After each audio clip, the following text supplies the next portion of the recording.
नमस्कार बंधुरा RRG cooking चैनेले आपनादेर सबाइके स्वागत। आज के निये हाजिर हो गेलाम निरामिष मटर झिंगे पोस्तो रेसिपि निये। तो चलुन शुरू करा जाक। आमी एखाने झिंगे 4 टुकरो करे एकटु छोटो टुकरो करे केटे नियेछि और एखाने आलुगुलोके एरकम टुकरो करे केटे नियेछि और एखाने मटर डाल आगे थेके भिजिए रेखेछिलाम। एबार मटर डालगुलोके मिक्सचार जारे जल झरिए दिए देब। मटर डालगुलो सब दिए दिएछि। एबार एखाने दिए देब अल्प एकटु जल और देब झालेर जोन्नो दुटो काँचा लंका और हाफ इंची परिमाणे आदा। डालटाके एकदम मिहि करे पेस्ट करे आलादा पात्रे नामिए निएछि। एखाने हाफ चामच हलुद, सामान्य एकटु कालो जिरे और देब कयेक दाना चीनी, दिए देब स्वाद मतो लवण দিয়ে খুব ভালো করে সব কিছু ফেটিয়ে নিতে হবে। ডালটা যত ফেটানো হবে বড়াগুলো ততটাই সফট হবে। 3 মিনিট সময় নিয়ে ডালটাকে খুব ভালো করে ফেটিয়ে নিয়েছি। আগে থেকেই কড়াইতে তেল গরম বসিয়েছিলাম। তেলটা গরম হয়ে গেছে। আমি এখানে ছোট্ট ছোট্ট করে বড়াগুলো দিয়ে দিচ্ছি। বড়াগুলো ছোট করে দিলেই বেশি ভালো হবে, ঝোলটা খুব ভালো মতো ঢুকবে। বেশ কিছুটা বড়া আমি এখানে দিয়ে দিয়েছি। এবার এক পিঠ ভাজা হলে আরেক পিঠ উল্টে দেব। उल्टे पाल्टे बड़ागुलोके बेश एकटू लाल लाल करे भेजे नेब। बंधुरा निरामिष दिने एरकम एक रेसिपि थाकले और अन्य किच्छू लागबे ना, आमी ग्यारांटी दिচ্ছি। एकदिन हलेও बाड़ीते এইভাবে বানিয়ে দেখবেন, খেতে কিন্তু দারুণ টেস্ট হয়। বড়াগুলো উল্টে পাল্টে বেশ লাল লাল করে ভেজে নিয়েছি। বড়াগুলোকে উঠিয়ে নেব আর দ্বিতীয় ব্যাচের বড়াগুলোও একইভাবে ভেজে নেব। দেখুন আমি দ্বিতীয় ব্যাচও আবার দিয়ে দিচ্ছি ছোট্ট ছোট্ট করে।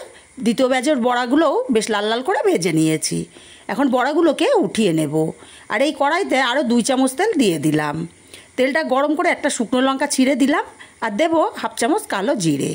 ফোড়নটাকে কয়েক সেকেন্ড নাড়াচাড়া করে নিতে হবে।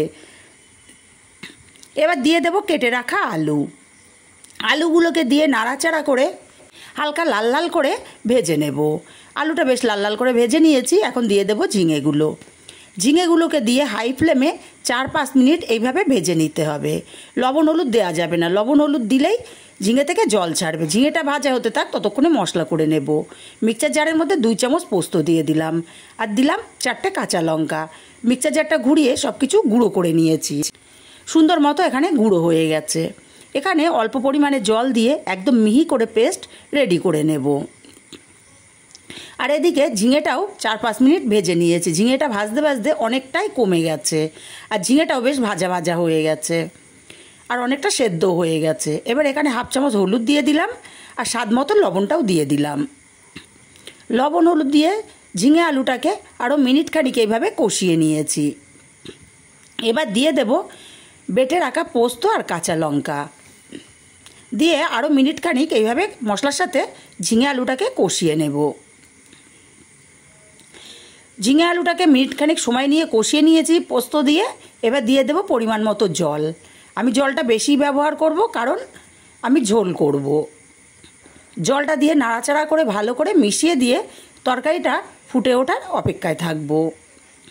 তরকারিটা ফুটে উঠেছে, এখন হাফ চামচ চিনি দিয়ে দিলাম। চিনিটাকে দিয়ে ভালো করে নাড়াচাড়া করে মিশিয়ে দেব। তারপর ঢাকা দিয়ে রান্না করব 5 মিনিট। 5 মিনিট পর ফিরে এলাম। ঢাকাটা খুলে নেব। এবার নাড়াচাড়া করে দেখে নেব আলুটা সেদ্ধ কতটা হলো। আলুটা সুন্দর মতো সেদ্ধ হয়ে গেছে। ভেজে রাখা বড়াগুলোকে এখানে দিয়ে দেব। বড়াগুলো দিয়ে ভালো করে নাড়াচাড়া করে তরকারির সঙ্গে মিশিয়ে দিতে হবে। দিয়ে দেব এখানে 3টে কাঁচা লঙ্কা, দারুণ একটা ফ্লেভার আসবে। ঢাকা দিয়ে জাস্ট ঘড়ি ধরা 1 মিনিট রান্না করে নেব।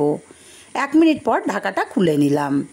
1 মিনিটেই বড়াগুলো বেশ ফুলে ফেপে উঠেছে, কারণ ডালটা খুব ভালো মতো ফেটিয়ে নিয়েছিলাম।